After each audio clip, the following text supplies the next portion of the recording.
Hello, friends! Let's start with a little secret code. On the morning of October 20th, 2025, did your Snapchat suddenly crash?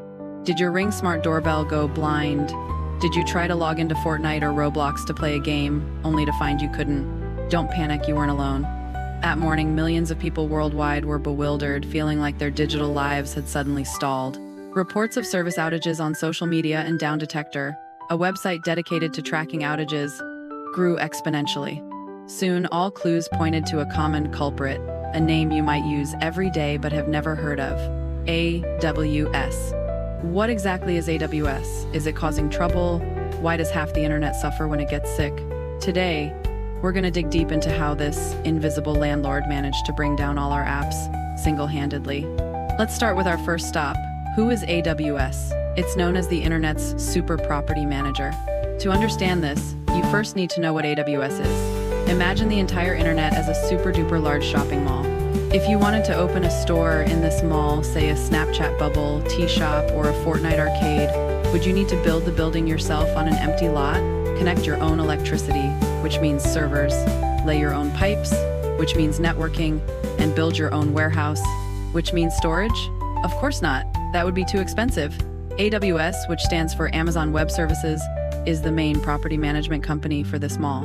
It has already built all the infrastructure, like electricity, which is computing power, storage, which is data storage, and pipes, which are network resources. Netflix, Disney+, Snapchat, Roblox, Coinbase, and even your bank and mine almost all operate by renting storefronts from AWS. AWS is the invisible landlord of the entire internet. How powerful is it?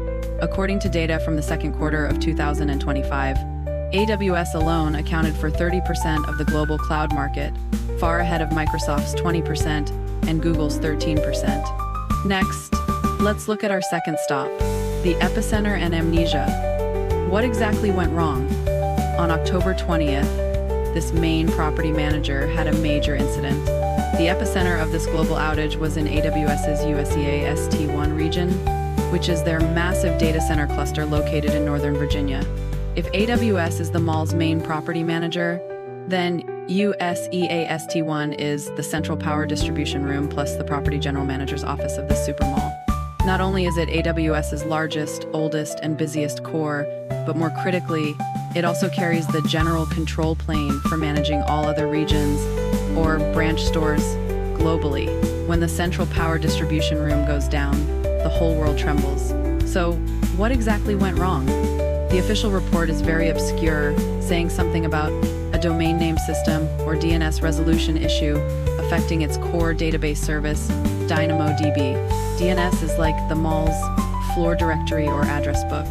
It tells everyone the bubble tea shop is in area A, the arcade is in area B, and the main warehouse is in basement area C. DynamoDB is AWS's own core main warehouse, storing all critical data. What does this outage equate to?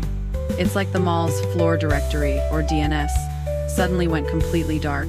All the apps or stores wanted to go to the main warehouse or DynamoDB to get goods, but couldn't find their way. One expert described it perfectly, saying it was like most of the internet experiencing temporary amnesia. Now, let's look at our third stop, the domino effect, a global blackout. When the central power distribution room went down and the floor directory went dark, the entire mall exploded. A global chain reaction began. In social communication apps like Snapchat and Signal directly closed down, messages couldn't be sent. In finance and business, ATMs at banks and exchanges like Coinbase and Robinhood couldn't dispense cash. In gaming and entertainment, arcades like Fortnite and Roblox collectively shut down. In education and office work, offices and online universities like Slack, Zoom, and Canvas also stopped working, and classes. In smart homes, your Ring smart doorbell or security system went blind, your Alexa speaker or mall broadcast went mute, and some people's smart beds even paralyzed. The most ironic part is that even the property office itself couldn't be accessed. This is extremely rare in previous outages. Next is our fourth stop, the Achilles heel of the Cloud King. So, whose fault is this? Immediately after the incident, some people on social media speculated it was a cyber attack. but experts and AWS officials quickly debunked that. Don't speculate, this was an internal infrastructure failure. This incident is a textbook case of a single point of failure, or SPOF for short. What is SPOF? In plain language, you put all your eggs in one basket and the bottom of the basket falls out. The US EAST1 region, on October 20th, became that broken bottom basket for the entire internet. But friends, that's not the most frustrating part. The most frustrating part is that this isn't the first time US EAST1, that central power distribution room, has caught fire. Historical records show that in 2020, 2021, and 2023, this heart region of AWS experienced severe outages that caused widespread service disruptions. Falling in the same place repeatedly is no longer just an accident, it's a systemic risk. With such a major incident, did Amazon's stock price collapse? Here's the strange part. On the day of the incident, Amazon's stock price only fell by a mere 0.68%. Those shrewd folks on Wall Street weren't panicking at all. They have immense confidence in AWS's dominant position and profitability, believing that this operational cost is nothing significant. So, will this cloud-crying mega outage change the world? Will companies learn their lesson and spend a lot of money on multi-cloud, meaning opening stores in neighboring malls?